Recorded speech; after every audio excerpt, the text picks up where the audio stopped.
जी अस्सलाम वालेकुम dear viewers, क्या हाल है। कारजनी.pk से एहतशाम। कैसे हैं आप सब लोग? उम्मीद है खैरियत से होंगे। या जस्ट एक्सक्यूज़ मी, बाहर ज़रा कुछ अच्छा बच्चे बच्चे खड़े हैं, ठीक है, ओके फ़ाइन, कोई इशू नहीं है। तो मैं ज़रा बाहर देख रहा था, वो बच्चे बच्चे वहाँ खड़े थे, तो मैंने कहा पता नहीं क्या कर रहे हैं, तो वट ओके यार। तो आज का जो वीडियो है ना, मैंने कहा आप लोगों से अपना दुबई का एक्सपीरियंस शेयर करूँ। मैं फरवरी में दुबई गया हुआ था, ठीक है, और 1 महीना रह के आया वहाँ पे। और गया जो था मैं अपने मेन मकसद तो मेरा सैर करना था वहाँ पे, एक्सप्लोर करना। लेकिन वहाँ पर जो है बिज़नेस अपॉर्चुनिटीज़ को भी एक्सप्लोर करना था, ठीक है। तो मैंने कहा आप लोगों से शेयर करूँ कि यार दुबई में आप लोग क्या कर सकते हो। देखो, पाकिस्तान के जो हालात इस वक्त चल रहे हैं ना, मैं आपको एक बात बताऊँ। पाकिस्तान के हालात इस वक्त नहीं, हमेशा से, लेकिन इस वक्त भी काफ़ी ज़्यादा अपसेट है, ठीक है। यार जिस आदमी के पास करोड़ से 2 करोड़ रुपए की इन्वेस्टमेंट है ना, मेरा ख्याल है उसको दुबई ज़रूर शिफ्ट होना चाहिए। जब मैं दुबई कहता हूँ ना, इसका मतलब होता है पूरे का पूरा यूएई, ठीक है। तो जब आप यूएई में जो है, नंबर 1 तो मैं आपको ये बता दूं कि आप अपनी कंपनी रजिस्टर करवा सकते हैं। नंबर 2 ये कि वहाँ पे स्पॉन्सर की शर्त भी ख़त्म हो गई है, ठीक है। और नंबर 3 जिसके लिए मैंने वीडियो बना रहा हूँ मेनली, ठीक है, वो ये है कि दुबई में जो मैंने क्या देखा है वहाँ पर, कि दुबई में आपके पास बेशुमार बिजनेस अपॉर्चुनिटीज़ हैं। 1 मिनट होल्ड कीजिएगा आप लोग। सॉरी जी, ये मांगने वाले जी ये मोटरसाइकिल पे आ जाते हैं। ये इन भाई साहब को मैं पहले भी जानता हूँ, तो ये बस अल्लाह ही रहम करे जी। लोग साफ़ सुथरे कपड़े पहने हुए हैं, तो सफ़ेद पोश लोग हैं, पता नहीं लोग बेचारे पहले क्या करते हैं, तो फिर बेचारे भीख मांगने शुरू हो जाते हैं। तो खैर जी, पाकिस्तान के हालात इसी तरह ही हैं यहाँ पर। तो यार ख़ास तौर पे जो आप भाई हो ना यार, गाड़ियों की ट्रेड वाले, क्योंकि मुझे एक दफ़ा पता चला, मैंने अपने यूट्यूब चैनल पे अपने शोरूम की डीलरशिप्स के लिए एक दफ़ा किया था, तो पता चला कि 90% तो कार डीलर्स ही मेरी वीडियोस देख रहे हैं, ठीक है। तो यार अगर आप लोग पाकिस्तान में हो ना, तो पाकिस्तान के हालात से अगर परेशान हो, ख़ास तौर पे जो गाड़ियों वाले हैं, देखें पाकिस्तान में ना, मैं आपको बताऊं इस वक्त जो बिज़नेस चल सकता है ना, ओके, पाकिस्तान में जो इस वक्त जो बिज़नेस चल सकता है ना, मैं आपको बताऊं वो बिज़नेस है जो नेसेसिटीज़ से मुताल्लिक है, ठीक है। गाड़ी जो है ना, वो पाकिस्तान में एक लग्जरी है, और बहुत बड़ी लग्जरी है, ठीक है, छोटी मोटी नहीं, बहुत बड़ी लग्जरी, ठीक है।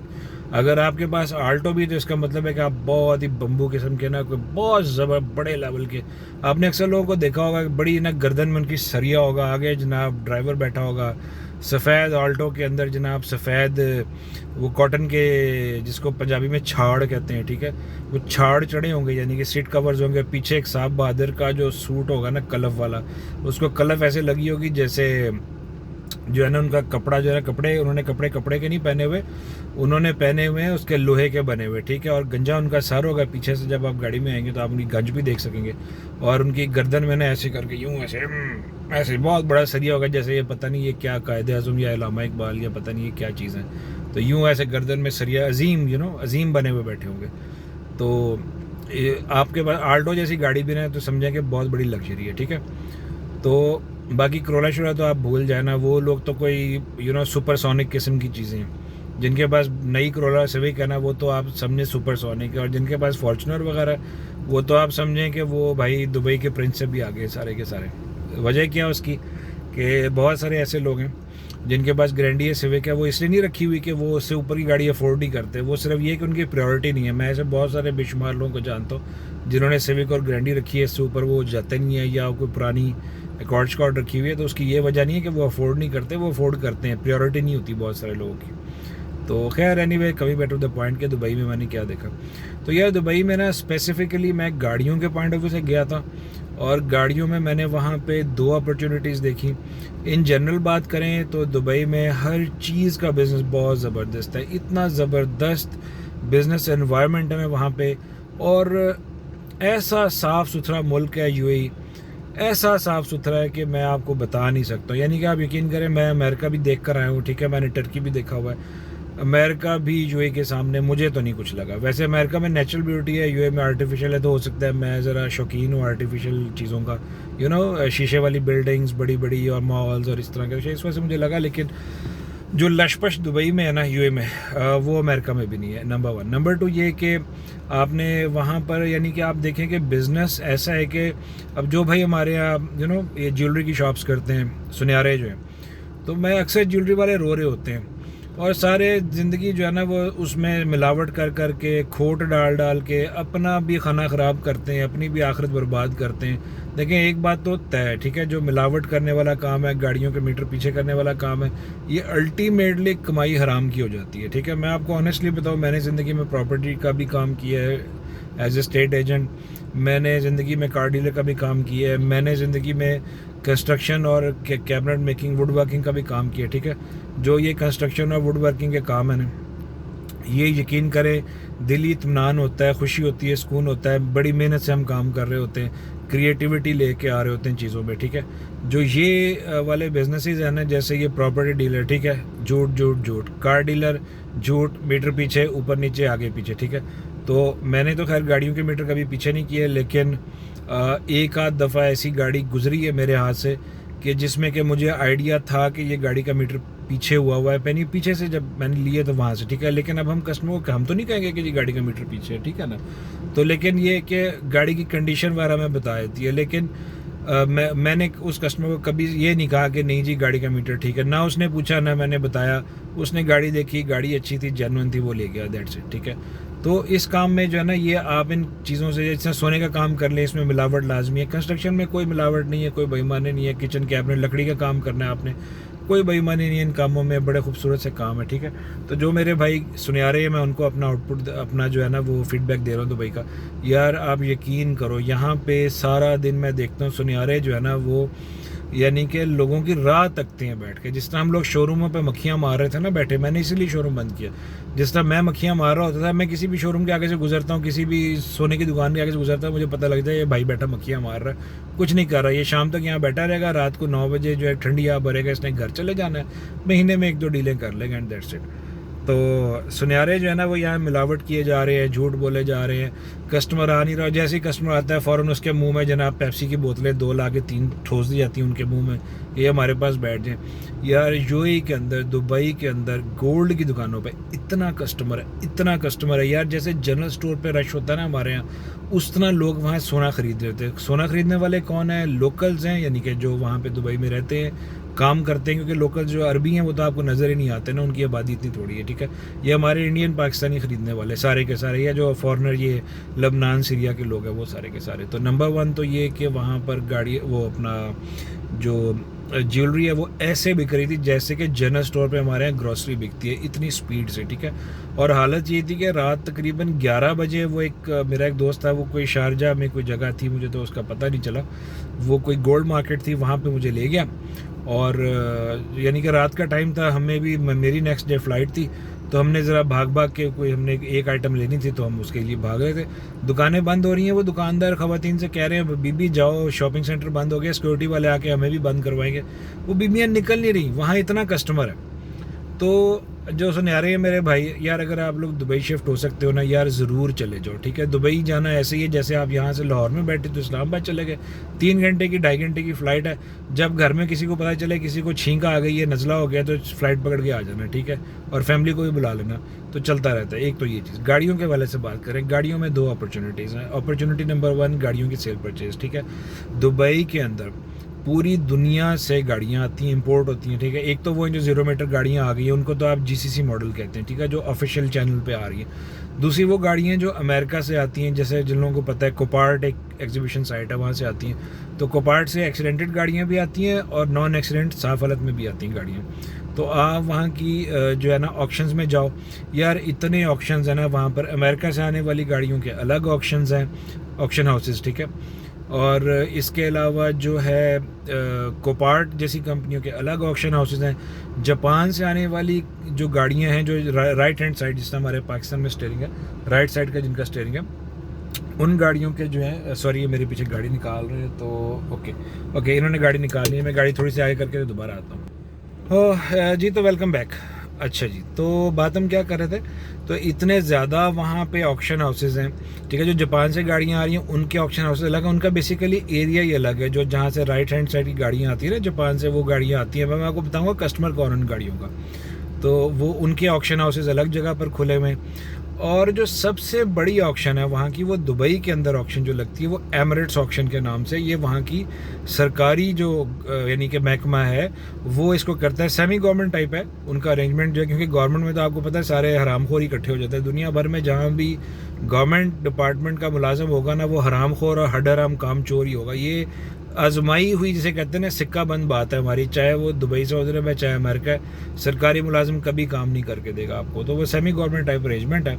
तो अच्छा, दुबई में होता क्या है? दुबई में 2-3 इंसिडेंट बहुत ज़्यादा होते हैं। नंबर 1 ये होता है कि वहाँ पे हर साल गाड़ी की रजिस्ट्रेशन आपको रिन्यू करवानी पड़ती है। जिस तरह हमारे यहाँ टोकन टैक्स होता है, इस तरह टोकन टैक्स आप समझे, रोड टैक्स देना आपने। तो वो कई दफ़ा क्या होता है, लोगों के पास पैसे नहीं होते, किसी के हालात ख़राब हैं, नौकरी ख़त्म हो गई है, 100 मामला हो जाते हैं। या कई दफ़ा उनको लगता है कि उस पर 2 साल यानी कि जुर्माने पड़ चुके हैं कि 2 साल तो गाड़ी को रोड पर जाने नहीं देते वो, यानी कि अगर टैक्स नहीं दिया तो पकड़ लेगी पुलिस आपको। तो अगर कोई वजह है तो वो उन्हें नहीं पे ऑफ कर सका तो पुलिस जो है वो गाड़ियाँ कन्फिस्केट कर लेती है। उसके बाद उनको कोई टाइम होता है, कोई 1 महीने का या कुछ हफ्तों का, इस तरह से टाइम होता है कि जी आप आएँ, आके अपने ये ड्यूज़ जमा कराएं, गाड़ी ले जाएँ। अगर आप नहीं लेके जाते तो अब गवर्नमेंट को गाड़ी मिली है मुफ्त में, तो वो लगाते हैं ऑक्शन में, वो वाली गाड़ियाँ ऑक्शन वाली पे। नंबर 2 जो वारदातों में पकड़ी हुई है। नंबर 3 जो बैंकों की फाइनेंस वाली गाड़ियाँ हैं वो पकड़ी हुई गाड़ियाँ, ठीक है।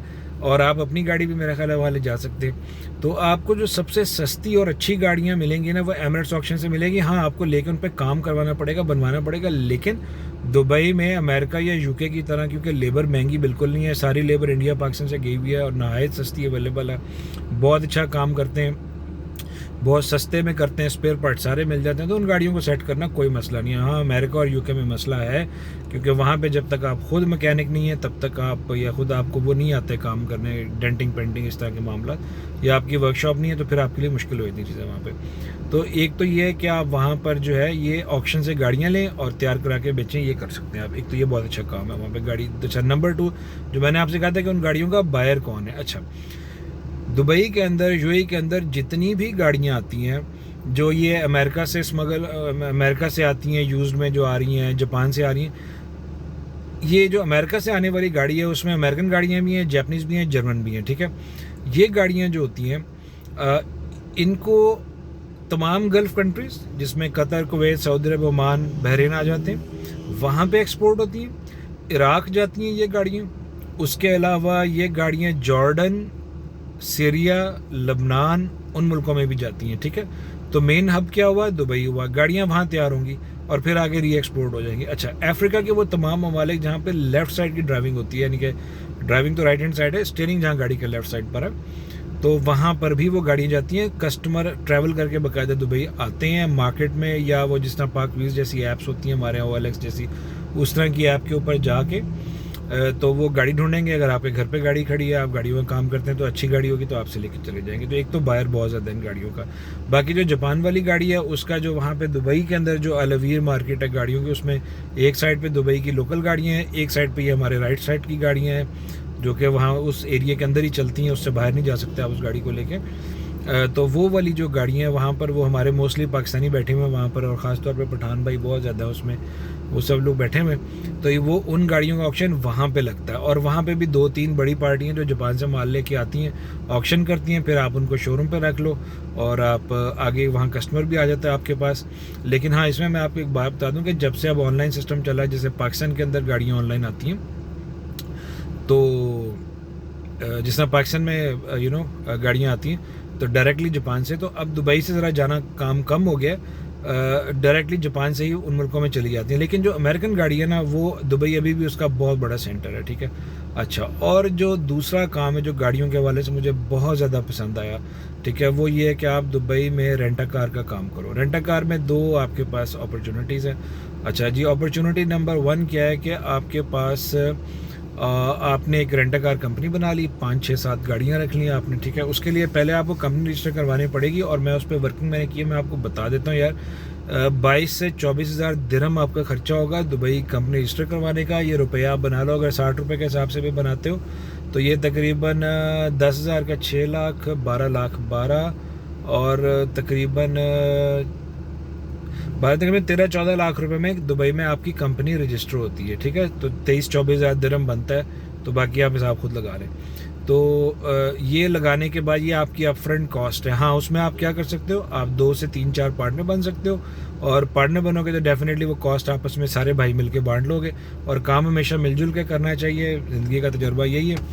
तो आप लोगों ने क्या करना है कि एक 5-6 गाड़ियाँ ले ली, ठीक है, ज़्यादा ले लें, और गाड़ी इतनी सस्ती है कि जिसका हिसाब कोई नहीं। मतलब मैं वहाँ पे 2017 या 19 मॉडल की मेरे पास निसान सेंट्रा थी, जो हमारे यहाँ करोला अल्टस है ना 1.6 इस लेवल की गाड़ी।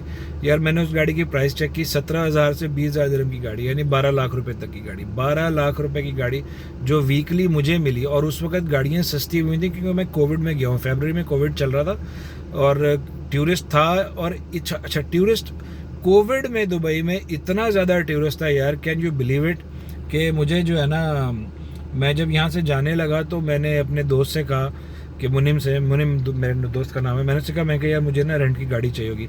कहता यार तुम्हें गाड़ी नहीं मिलेगी। मैंने कहा लगता है मेरी मदद नहीं करना चाह रहा, बहाने कर रहा है। तो मैंने कहा क्या वजह है यार, क्यों नहीं मिलेगी। कहने लगा कि यार बात यह है कि दुबई में गाड़ियों की रेंट कार की शॉर्टेज हुई है। मैंने कहा यार ये क्या बात है, ये तो हो ही नहीं सकता, दुबई जैसे कंट्री में गाड़ियों की शॉर्टेज हो जाए। तो कहता है कि यार टूरिस्ट इतना ज़्यादा आया हुआ है, और दूसरा ये कि लोकल लोग भी गाड़ियाँ रेंट पे लेके चलाना प्रेफर करते हैं। वो मैं बाद में बताऊँगा कि क्यों प्रेफर करते हैं। कहता है गाड़ी नहीं मिलेगी, क्यों है कि जिससे तुमने रेंट पे गाड़ी ली है वो भी, अच्छा मुनिम ने भी रेंट की गाड़ी रखी हुई, उसकी भी अपनी, वो कोई गाड़ी ओन नहीं करता दुबई में।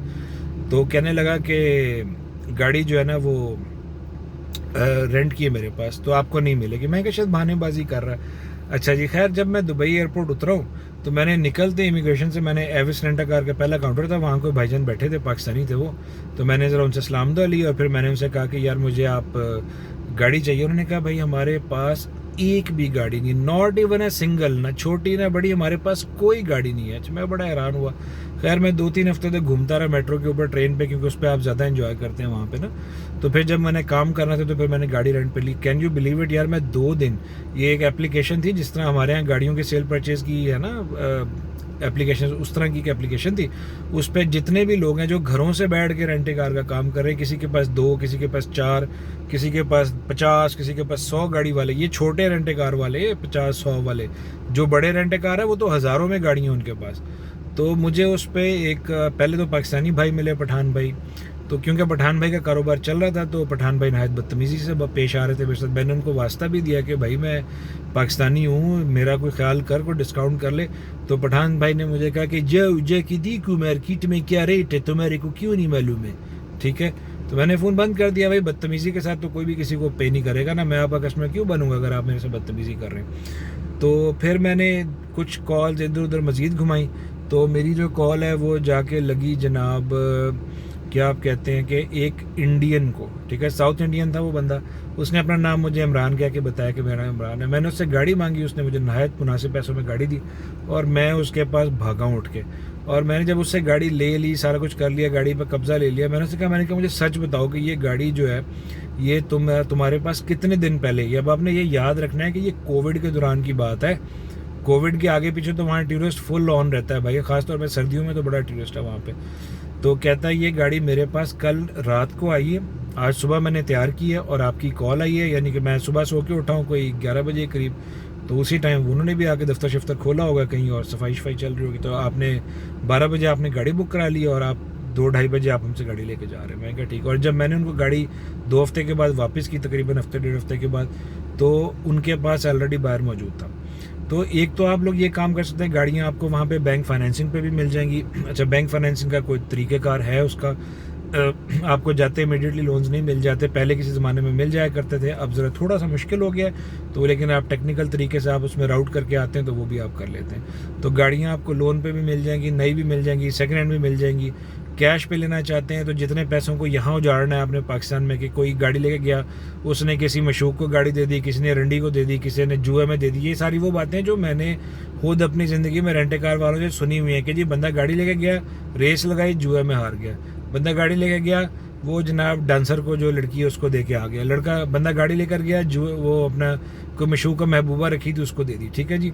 गाड़ी लेकर गया, एक्सीडेंट कर दिया, गाड़ी नहर में फेंक दी। गाड़ी लेकर गया, वापस नहीं आया जी, 1.5 महीना हो गया, बंदा गाड़ी लेकर गायब हो गया। गाड़ी लेकर गया जी, हफ्ते का किराया दिया था, वापस किराया देने नहीं आता है, वापस आया तो गाड़ी वापस की है, गाड़ी पे रगड़े पड़ी है, कहता है मेरे पास किराया भी नहीं है। दुबई में ऐसा कुछ नहीं हो सकता, नॉट एट ऑल, हो ही नहीं सकता। उसकी वजह क्या, ये नहीं कि वहाँ लोग बड़े कोई मोमिन रहते, वजह उसकी सिंपल इतनी सी है कि वहाँ पर कानून मौजूद है, ठीक है। आपने अगर उस टूरिस्ट के ऊपर अगर केस कर दिया है दुबई में, आपने पुलिस में रिपोर्ट कर दी है, तो वो पुलिस जानेगी और वो जानेगा जो टूरिस्ट साहब है ना, जिन्होंने गाड़ी रेंट पे ली है आपसे, ठीक है ना। तो आपको तहफ़्फ़ुज़ है, क्रेडिट कार्ड के थ्रू पेमेंट होनी है, आपके पैसे सारे सिक्योर हैं, आपके पास गाड़ी की सिक्योरिटी भी उनकी मौजूद है क्रेडिट कार्ड नंबर की सूरत में, और इस तरीके से काम चलता है। चोरी होने का गाड़ी का सवाल ही पैदा नहीं होता।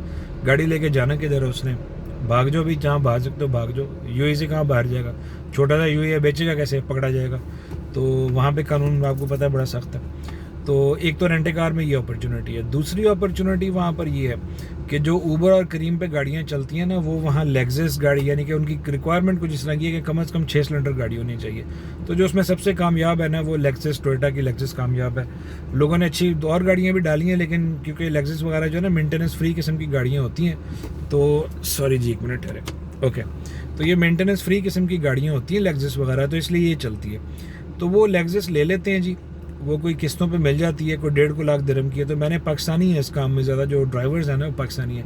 तो मैंने एक ड्राइवर को पूछा, मैंने कहा कि यार ये क्या सिस्टम है, यानी कि कितने पैसे कमाते हो। कहता जी अगर हम 2 ड्राइवर गाड़ी को 10-10 घंटे या 12-12 घंटे चलाएं, तो कहता जी पहली चीज़ तो ये कि कस्टमर यूएई के अंदर 24 घंटे कस्टमर मौजूद है। इतना कस्टमर है रेंटे कार का, उस टैक्सी का, टैक्सी कह लें, उबर करीम का कस्टमर, इतना ज़्यादा कस्टमर मौजूद है कि गाड़ी नहीं मिलती। और लिटरली यकीन करें, मैंने इब्न बतूता मॉल के सामने, मैंने एटलांटिस होटल के सामने लाइन में लगे हुए लोग देखे कि उनकी टैक्सी ने आना है, उनकी उबर ने आना है तो वो बैठेंगे। मैंने कहा यार दुबई में इतनी इज्जत है यार उबर वाले की कि लोग उसके इंतज़ार में बाकायदा लाइन लगा के दुनिया खड़ी है कि गाड़ी नहीं है जनाब।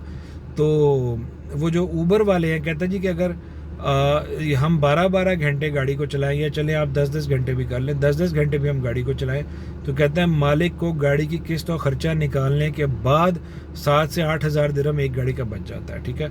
अब इसके रुपया आप बना लें, 60 रुपये का दिरहम चल रहा है आजकल, तो आप हिसाब लगा लें क्या है। तो ये है जी वहाँ पर। तो अगर आपने 2-4 क्रीम रखी हुई है आपने, और ये मैं आपको वो बिज़नेस बता रहा हूँ, ये दुबई के गाड़ी का, रेंटे कार का, ये वहाँ के सबसे थके हुए तरीन बिज़नेस है, सबसे 3rd क्लास बिज़नेस है दुबई में। इसके अलावा बेशुमार अपॉर्चुनिटीज़ हैं।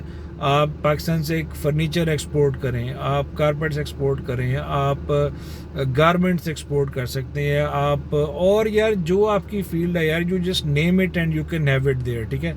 अच्छा, सर्विसेज आप दुबई में दे सकते हैं। अगर आप इलेक्ट्रिशियन हैं, प्लम्बर हैं, कारपेंटर हैं, तो डेफिनेटली अगर आप इलेक्ट्रिशियन प्लम्बर हैं तो आपके पास इतने पैसे तो नहीं होंगे कि आप अपनी कंपनी रजिस्टर करवाने चल पड़े उठ के, लेकिन ये है कि चलें आप किसी के साथ किसी के वीज़े पे जा सकते हैं, आप उससे जॉब मांग सकते हैं, तो वो आप यानी कि हैंडीमैन के लिए वहाँ पर बहुत ज़्यादा अच्छी अपॉर्चुनिटीज़ हैं। तो आई होप कि वीडियो ज़्यादा लंबी होगी, सॉरी फॉर दैट। तो यार अपना ख्याल रखें, इजाज़त दें, अल्लाह हाफ़िज़।